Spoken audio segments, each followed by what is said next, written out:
Very, very difficult job of trying to beat the number 7 on your screens there, who is, of course, as well, your championship leader by 40 points after the drama that unfolded back in Japan. Yeah, as you said, brilliant stat there. 7 laps he had to spare over the rivals. He could have been on pole 7 times. Absolute superstar in Alma on home soil, but to qualify inside the top 10, inside the top 9 at least, on the first 3 rows is a job well done for Alma. Yeah. So starting on pole position, it's Vega Pratama, joined by Shinya Azawa and Eamon Odaki on the front row. Poeta-san, Mitani and Ogiwara, a competitive looking. Then it's Hafe with Raisadan and Putra. One Moon, Al Sahuti and Melandri on row 5 at 17. Ready to go here for race 1. The lights do come on and they go out, and it's a good start from pole position by the looks of things from Pratama. Exactly what he would have needed. Azara didn't get away too well on the number 21, but look at Pratama start. What a launch from the number 7. Eamon Odaki on the number 14, looking like he's going to try and get ahead of the number 21 of Azara. That he does, but Pratama got the launch he would have wanted, got the whole shot he would have wanted, and now it's up to the riders behind to try and disrupt his rhythm. Dream start for Pratama coming through the opening corners, but also for Poeta-san coming from 4th into 2nd, but Eamon Odaki keep him within reach. Watch the number 7 and the number 14. Will there be a gap across these corners? Not so much. 3rd, Azawa back to 4th with Ogiwara up to 5th at the expense of Zen Mitani.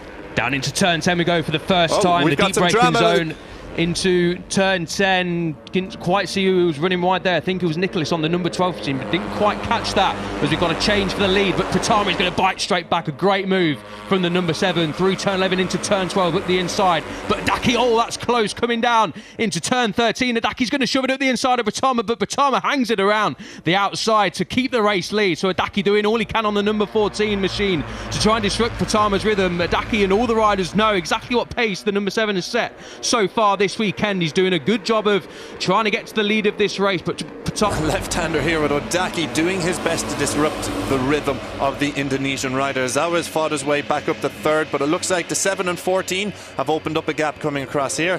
Will he try and move up the inside? He's not quite close enough. Pratama then in control, still leading here, leans it to the right. Odaki already looking for another move up the inside. He's going to want to chop and change with him as much as possible and bring some of these other riders into it to get Pratama mixed up in all the madness behind him. So far, so good for Pratama, and to try and get into his rhythm, and that's what he's trying to do. But Odaki's doing all he can through this spectacular section, one of the most brilliant sections of track we visit on the MotoGP calendar, and of course on the Asia Talent Cup calendar as well. They flick it right at turn 5, right at turn 6, right at turn 7, and then the fast left-hander at 8 before the kink at 9, before this turn 10, a popular passing manoeuvre. See of action down there. Odaki then up the inside of the number 7 of Pratama through turn 11. This is exactly what happened last time around though. Pratama will hang it around the outside, get the inside line for turn 12, and he does the exact same thing that he did on the opening lap. Can Odaki fight straight back on the number 14? No, not quite this time around. Yeah, super stuff from Pratama. Any questions that have been posed of him, he's had an immediate answer. But Odaki doesn't look like he's given up the dog in this fight just yet. A word a little further back at the back of this group in P9, Rekat Fadila has come from 17th on the grid up into 9th position, so he's showing some good early pace. He trails Nicholas. He's actually just moved ahead of Nicholas and is now chasing Farish Hafai with Poeta-san back in 6th, Zan Mitani in 5th, Ogiwara 4th, Azawa 3rd. But out front, fastest laps of the race for both Pratama and then Odaki right behind him. Odaki showing a wheel once again down at turn 1. Azara is showing more than a wheel and he's gone down. Oh! They didn't take down with him, but break in reaction to the crash from Ogiwara, and that's cost him dearly as well. 2 riders we're used to seeing at the very front out of this race, while we also lost Sarthak Shavan.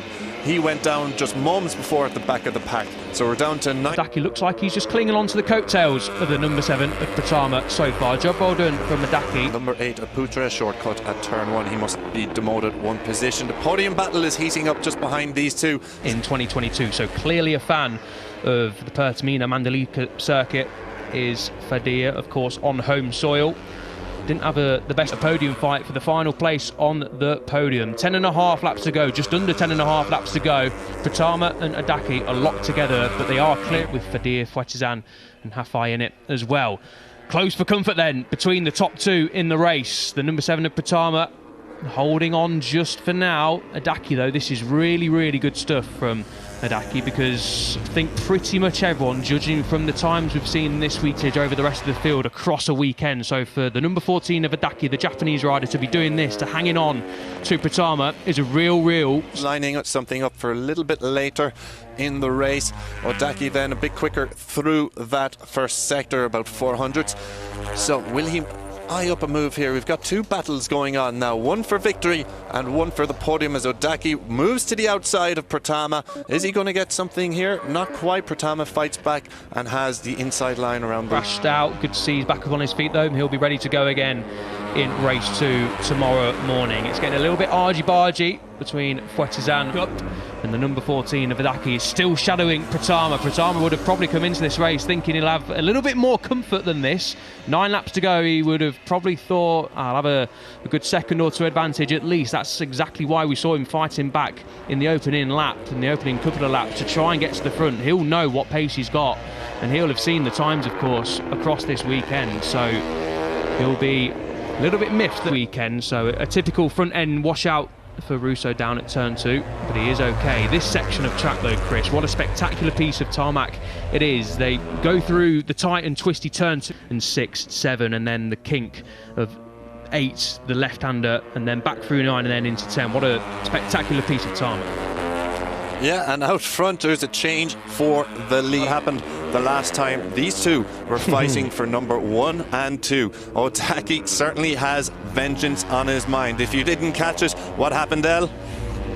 Well, what happened is down at turn 11 at Motegi, Adaki on the number 14 made a late manoeuvre on the last lap to try and get the race win overtake done. He thought he had done it, he kept it on the straight and narrow, but unfortunately when the riders got on the gas, they chose the same line, or they came together on the same line, unfortunately, and the number 14 of Adaki went down. Thankfully he was up on his feet and all okay, because it was a pretty scary incident under the race winning place on home turf, but there's no love lost between these two. They're friends, of course. In the Asia Talent Cup, they all work under the same rider coach, Diego Lozano, and they all work together, train together, have plenty of the same mechanics.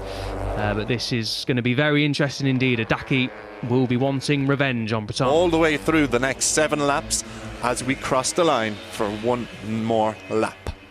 7 laps to go then here in race 1. There's your live championship standings. The gap from Pratama to Takahira will be increasing to 52 points. Adaki out front, 21 seconds in fact, and trailing Ramadahipa, the wild card, in 8th position. So it's a big learning experience for Takahira, the rookie who started so brightly in this class, as Pratama moves back out in front of the number 14, Odaki. Will Odaki have an answer for him on this lap?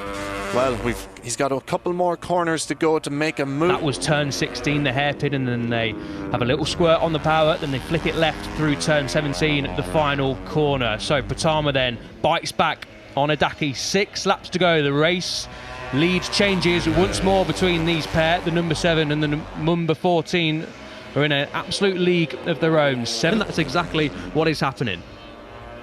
Yeah, as that final podium place, I should say, changes hands, it's going to bring the likes of Poetas and Nicholas back into it after Hafai and Mitani had opened up a little bit of a gap. So the right between these two for victory, over a 9-second gap to the chasing pack with the number 14 now. Will he get a move? It's into the slipstream. Will he line up a move here? I don't think he's going to be close enough, but he's happy maybe just to hold on and judge Pratama's riding style around some of the pop. The ball will get on the power as early as possible. As down into turn 10 again we come. No move this time around for Adaki, but the pair of them set their personal best laps of the race, which of course in Adaki's case by podium. And just like that, we'll be coming around to complete another lap, which means there will only be 4 laps to go. We saw back in Japan that Pratama, this was the stage of the race where he decided, right, I'm going to pull the pin. Admittedly, he was in a bigger group than this and he wasn't leading the race, but this is the sort of area, the sort of part of the race where we do see Pratama his full power on these little Honda machines, the 250 NSF-Rs. And Adaki's got a great run then out of turn 9. He pulls up out of the slipstream on the inside of Pratama. Not quite this time around. Pratama very, very good on the brakes. As you can see, they're slightly quicker on that. Ambitions of a late charge as the number 14. Here we go. He's got the move up the inside. Brilliant, brilliant stuff. And he's opened up a little bit of a gap with that. Will he make it stick? Will he hold that gap around? Tight line adapted around here as we're about to clock off. Another lap, swing it left and a run to the line here. Will Pratama get into the slipstream and have an instant response? He has on several occasions so far. Anytime Odaki has thrown something at him. So we'll see what happens coming into turn 1, but don't expect that to be the final overtake of this race. Odaki then takes it a little bit wider, but split, sorry. It was a couple of attempts, and I can confirm Odaki is still leading, and he's gained a tenth as well on Pratama. So another good lap coming in halfway around from Odaki as we keep focusing on the podium fight. Mitani just losing a couple of places. That's not shown that Pratama has got a race on his hands. If Pratama didn't know that already, I'm sure he did. He definitely knows it now. 2 laps to go. Race 1 here in the Asia Talent Cup in Indonesia. We've got a Japanese rider out front, the number 7 of Pratama, an Indonesian racing for home victory. He did that a couple of times last year, did the number 7. Thought about a move down at turn 1, but got out of the book maybe going on to the penultimate lap, but it's going to be health lever between those 2 riders on the last couple of laps. Motegi, but it's Otaki out front. Pratama is all over that rear wheel of the Japanese rider. Where is he going to make a move here, Al? I'm not quite sure. Will he? Well, here we go. He's going to get up the inside. Will he make it stick, or will Odaki block pass? And he forces him wide. Well, we've seen these 2 come together before, only a couple of weeks ago. Eamon Odaki's not going to like that, but Pratama a little bit too close for comfort, and look what it means for the race. Pratama up the inside, and he's opened up a gap. Well, we'll get it across the line. We're starting the final lap here. Race 1 in Mandalika. The number 7 of Pratama, the home hero, has a half a second lead heading on to the final lap from Odaki. What can Odaki do? It's an uphill struggle now, though, for the number 14 heading on to the final lap. Pratama got the job done. Maybe harsh but fair. Who knows? Well, the number 11 of Chavan, who unfortunately crashed out earlier on, is going to get hopefully out of the way from half a second down to a couple of tenths of a second. So maybe a bit of slipstream coming into play through the opening section, the fast sweeping section. And Odaki, as you can see, is right on the coattails now of Pratama, the number 7. And coming into the final sector now, Odaki is all over him. Will he get his opportunity? He's going to have a couple of passing opportunities coming through the final sector. I don't know if he's going to do it, but he's definitely got more tense. He's got a better pace coming into the final corners. He's going to give it a go, Chris. He's going to give it a go. Up the inside and goes there he Odaki, goes. but Pratama's going to fight back up the inside then. 15 and 16. It's turn 16, the contact. He's out of the seat. Odaki.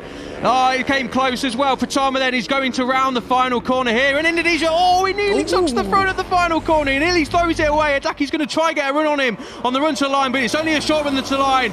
And it is victory for Pratama on home turf ahead of Odaki. What a race between the top 2, and it is going to be Mitani, the number 2, who is going to take the final position on the podium by the looks of it. A great race for the number 2, standing on the podium. That's exactly what I needed to do with Pratama winning. But what a race out front. Takehira crossing the line in 9th place, so a disappointing race for Takehira. Finishes a whopping 38 seconds behind Pratama, and Odaki just is proof of the through the results. Here are the final results then from race 1 here in Indonesia. Vega Pratama winning just by 2. Ramadipa, another wildcard rider inside the points. A job well done from the Indonesian. One Moon lobbed it up the inside, and Nogiwara unfortunately went down the road as well. So here are your riders' championships. P5 Aguwara is 6th, Al Sahuti is 7th, Afi is 8th.